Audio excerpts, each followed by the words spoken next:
ಹಾಂ.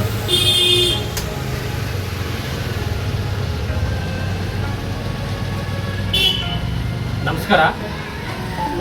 ಇವತ್ತು ನಮ್ಮ ಆತ್ಮೀಯ ಸಹೋದರರು ಸ್ನೇಹಿತರು ಹನುಮಂತಪ್ಪಣ್ಣ ಕೋಟೆ ಸರ್ವಧರ್ಮ ಸೇವಾ ಟ್ರಸ್ಟ್ನ ಸಂಸ್ಥಾಪಕರು ಭಾಳ ನಮ್ಮ ಕಾರುಣ್ಯ ಕುಟುಂಬದ ಬಗ್ಗೆ ಭಾಳ ವಿಶೇಷವಾದ ಸಂದೇಶವನ್ನು ನೀಡಿದರು. ಅವರಿಗೆ ನಾನು ಹೃದಯಾಂತರಾಳದಿಂದ ಒಂದು ನಮನಗಳನ್ನು ಸಲ್ಲಿಸ್ತೀನಿ. ಈಗಾಗಲೇ ನಾವು ಎಲ್ಲ ಶಾಲಾ ಕಾಲೇಜುಗಳಲ್ಲಿ ಹೋಗಿ ಒಂದು ಮಕ್ಕಳಿಗೆ ಉಪನ್ಯಾಸ ನೀಡೋದು ಪ್ರಥಮವಾಗಿ ಅವ್ರಿಗೆ ಹೇಳ್ತೀವಿ.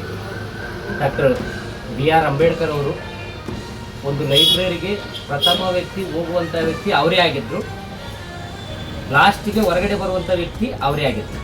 ಅದಕ್ಕೆ ನಾವು ಮಕ್ಕಳಿಗೆ ಹೇಳ್ತೀವಿ, ನೀವೆಲ್ಲ ಮೊಬೈಲ್ಗಳನ್ನು ಬಿಡ್ರಿ, ಪುಸ್ತಕಗಳನ್ನು ಇಡಿರಿ, ಗ್ರಂಥಾಲಯಕ್ಕೆ ಹೋಗಿರಿ.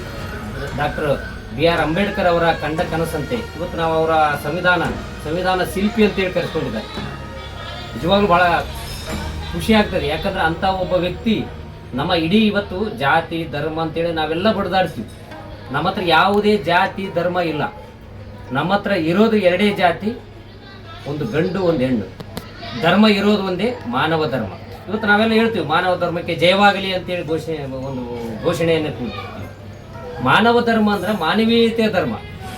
ಇವತ್ತು ನಾವೆಲ್ಲ ಮನುಷ್ಯರು, ನಮಗೆಲ್ಲ ಹೆಂಗೂ ಬದುಕುವಂಥ ಶಕ್ತಿ ಆ ಭಗವಂತ ಕೊಟ್ಟಾನೆ. ಆದರೆ ನಾವೇನು ಮಾಡ್ತಾ ಇದ್ವಿ, ಮಾನವೀಯತೆಯಿಂದ ದೂರ ಹೋಗ್ತಾ ಇದ್ದೀವಿ, ಬರೀ ಶಿಕ್ಷಣದ ಹತ್ರ ಹೋಗ್ತಾ ಇದ್ದೀವಿ, ಸಂಸ್ಕಾರದಿಂದ ದೂರ ಉಳಿತಾ ಇದ್ದೀವಿ. ನಮ್ಮನ್ನು ಎತ್ತವರನ್ನು ನಮ್ಮಂಥ ಅನಾಥ ವೃದ್ಧಾಶ್ರಮಗಳಿಗೆ ತಳ್ತಾ ಇದ್ವಿ. ಇಂಥ ಘಟನೆಗಳು ಯಾವತ್ತಿಗೂ ನಡಿಬಾರ್ದು ಅನ್ನೋ ಒಂದು ಅಭಿಯಾನ ನಮ್ಮದು. ನಮ್ಮ ಉದ್ದೇಶ ಇಷ್ಟೇ. ಇವತ್ತು ಭಾರತೀಯ ಸಂಸ್ಕೃತಿಯಲ್ಲಿ, ಭಾರತೀಯ ಸಂಪ್ರದಾಯದಲ್ಲಿ ಇಂಥ ವೃದ್ಧಾಶ್ರಮಗಳಿಗೆ ಇರಬಾರ್ದು ಅಂತ ಸಂಕಲ್ಪ ಹೊಂದಿದ್ದು ನಮ್ಮ ದೇಶ. ಈ ಆಶ್ರಮ ಅನಿವಾರ್ಯಕ್ಕಾಗಿ ಉಟ್ಕೊಂಡಿರುತ್ತದೆ. ಸುಮಾರು 7 ವರ್ಷಗಳ ಹಿಂದೆ ನಿಜವಾದ ಅನಾಥರಿಗೆ ಇವತ್ತು ಈಗಾಗಲೇ ನಾವು ಕೂಡ 92 ಜನರನ್ನು ಅವ್ರವ್ರ ಮನೆಗೆ ಕಳಿಸುವಂಥ ಪ್ರಯತ್ನ ಮಾಡಿದ್ದೀವಿ. ಇವತ್ತು ಯಾವುದೇ ಒಬ್ಬ ಸಂಸ್ಥೆ, ನನ್ನ ಕಾರುಣ್ಯ ಅಂತಲ್ಲ, ಯಾರೇ ನೀವು ಕೂಡ ಸಮಾಜದಲ್ಲಿ ಸೇವೆ ಮಾಡಬೇಕಾದ್ರೆ ನೀವು ಇಂಥ ಒಂದು ವೃದ್ಧಾಶ್ರಮ ಅನಾಥಾಶ್ರಮದ ಒಂದು ಸಂಸ್ಥೆಯನ್ನು ಹುಟ್ಟಾಕಬೇಕಾದ್ರೆ ಯಾರದೇ ಒಂದು ಫೋನ್ ಬಂದ ತಕ್ಷಣ, ಅವ್ರಿಗೆ ಯಾರು ಇಲ್ಲ ಅಂದ ತಕ್ಷಣ ಫಸ್ಟ್ ಅವರನ್ನು ಸ್ವೀಕಾರ ಮಾಡುವಂಥದ್ದನ್ನು ಕಲೀರಿ. ಇವತ್ತು ಬರೀ ನಾವೆಲ್ಲ ಊಟ ಮಾಡ್ಕೊಂಡು ಎದ್ದು ಓಡಾಡೋರನ್ನ ಅವ್ರಿಗೆಲ್ಲ ಬಟ್ಟೆ ಕೊಟ್ಟು ಅವ್ರದ್ದಾದ್ರೆ ಕೆಲಸ ಮಾಡಿಕೊಳ್ಳೋದು ನೋಡೋದು ಸೇವೆ ಅಲ್ಲ. ಅಲ್ಲಿ ಸುಮಾರು 17 ಜನ ಒಂದೇ ಹತ್ರ. ಇವತ್ತು 17 ಜನ ಬೆಳಗ್ಗೆ ಎದ್ದ ತಕ್ಷಣ 6 ಗಂಟೆಗೆ ವಾಸ್ತವ ಸ್ಥಿತಿಯನ್ನು ನೋಡಿದರೆ ಕಾರುಣ್ಯಾಶ್ರಮಕ್ಕೆ ಯಾರೂ ಬರೋದಿಲ್ಲ. ಅಂಥ ಸ್ಥಿತಿಯಲ್ಲಿ ಇರ್ತದೆ. ಅಲ್ಲಿರೋಂಥವ್ರು ಕೂಡ ಎಲ್ಲರೂ ದೇವರ ಸ್ವರೂಪಗಳೇ. ಇವತ್ತು ಅನಾಥ ಎನ್ನುವ ಪದವನ್ನು ಅಳಿಸಿ ಹಾಕುವುದೇ ನಮ್ಮ ಮೂಲ ಉದ್ದೇಶ. ಇವತ್ತು ಈ ಮಾನವಿ ಭಾಗದಲ್ಲಿ, ಮಾನವಿ ತಾಲೂಕಿನಲ್ಲಿ ಈಗಾಗಲೇ ನಾವು ಹನುಮಂತಪ್ಪ ಕೋಟೆ ಅಣ್ಣನವ್ರನ್ನ ನಾವು ನಿರ್ದೇಶಕರನ್ನಾಗಿ ನೇಮಕ ಮಾಡ್ಕೊಂಡಿದ್ದೀವಿ.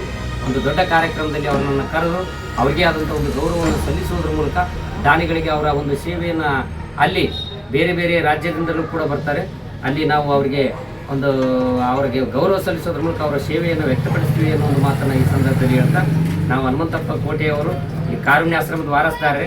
ಇದು ನಂದಲ್ಲ, ಇದು ಸಮಾಜ ಕೊಟ್ಟಿದೆ. ಇವತ್ತು ನಾನು ಉಟ್ಕೊಂಡಿರೋ ಬಟ್ಟೆ ಕೂಡ ಸಮಾಜ ಕೊಟ್ಟಿರುವಂಥದ್ದು.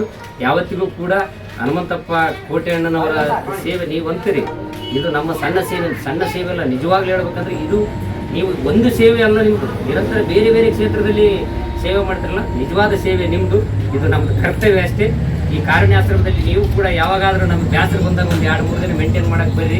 ನಾವು ಕೂಡ ನಮಗೆ ಕುಟುಂಬ ಐತಿ, ನಾವು ಒಂದು 2-3 ದಿನ ರಜೆ ಕೊಡ್ರಿ ಅಂತೇಳಿ ಸಂದರ್ಭದಲ್ಲಿ ನಾನು ಕೇಳ್ತಾ, ಆ ಶಕ್ತಿ ನಮಗೆ ರಜೆ ಕೊಡುವಂಥ ಶಕ್ತಿ ಯಾರಿಗಾರು ಐತೆ ಅಂತಂದ್ರೆ ನಮ್ಮ ರಾಯಚೂರು ಜಿಲ್ಲೆದಾಗ ಹನುಮಂತಪ್ಪಣ್ಣವ್ರಿಗೆ ಅಂತ ನನಗೆ ನಂಬಿಕೆ ಇದೆ. ಯಾವತ್ತಿಗೂ ಕೂಡ ಕಾರುಣ್ಯಾಶ್ರಮದ ಒಡೆಯರು ನಮ್ಗೆ ಹೆಚ್ಚಿಗೆ ಗೌರವ, ಈ ಸನ್ಮಾನಗಳು ಬೇಕಾಗಿದ್ದಿಲ್ಲ. ಯಾಕಂದ್ರೆ ನಮ್ಮ ಕುಟುಂಬದವ್ರು ನಾವೇ ಮಾಡ್ಕೊಳ್ಳೋದಲ್ಲ.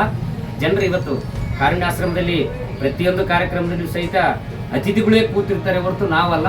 ಇವತ್ತು ನಮ್ಮ ಒಂದು ಈ ಕಾರ್ಯಾಲಯದಲ್ಲಿ ನಾವು ಕೂತಿದ್ದೀವಿ. ನಮ್ಮ ಒಂದು ಒಂದು ಸಹೋದರರ ಒಂದು ಅನಿಸಿಕೆಗಳನ್ನು ನಾವೆಲ್ಲ ಹಂಚ್ಕೊಂಡಿದ್ದೀವಿ. ಇಂಥ ನಿಟ್ಟಿನಲ್ಲಿ ತಾವೆಲ್ಲರೂ ಕೂಡ ಒಂದ್ಸರಿ ಆಶ್ರಮಕ್ಕೆ ಭೇಟಿ ನೀಡಿ ಅನ್ನೋ ಒಂದು ಮಾತನ್ನು ಈ ಸಂದರ್ಭದಲ್ಲಿ ಹೇಳ್ತೇನೆ. ಜೈ ಹಿಂದ್, ಜೈ ಭಾರತ್ ಮಾತೆ, ಜೈ.